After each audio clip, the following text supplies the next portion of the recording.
The president is claiming victory after making a deal with Kim Jong-un. But now the hard part, filling in the details and selling it to the American people and Congress, with some lawmakers saying it's an agreement that's heavy on the symbolism, but light on the substance. This morning, President Trump back in Washington after striking a deal with North Korea and with a wave telling reporters it was a great trip. Moments later, back on his phone, now gearing up for the critical sales pitch on Air Force One, shoring up support among Asian allies, speaking with the leaders of South Korea and Japan, and tweeting this morning after his long trip, everybody can now feel much safer than the day I took office. There is no longer a nuclear threat from North Korea.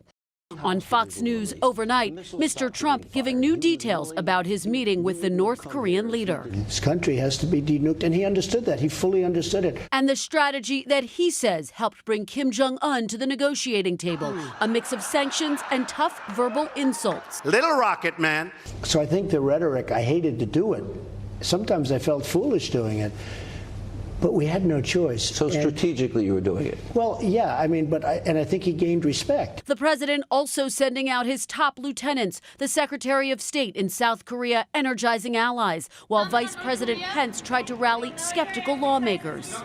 I don't know what yet, is of concrete nature coming out. This is an agreement in principle. It's not an agreement that can be enforced. We had a lot of sizzle here, but not a lot of steak at the end of the day. The critical question, did the president give away too much after signing a 2-page agreement with North Korea committing to complete denuclearization of the Korean Peninsula? President Trump saying it would start very quickly, but giving no specifics about a timetable or how any of it would be verified, and offering a major concession, halting yearly joint military exercises with South Korea.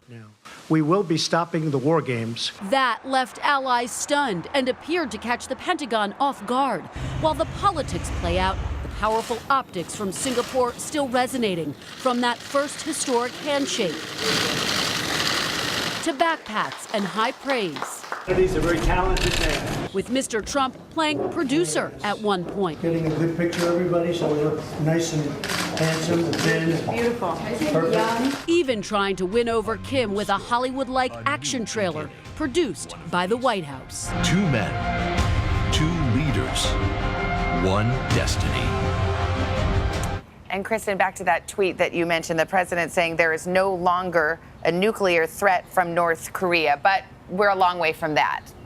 We're a long way from that, Savannah. Look, there is broad agreement. The summit in Singapore diffused tensions that were close to a boiling point, but North Korea, of course, still has its nuclear weapons.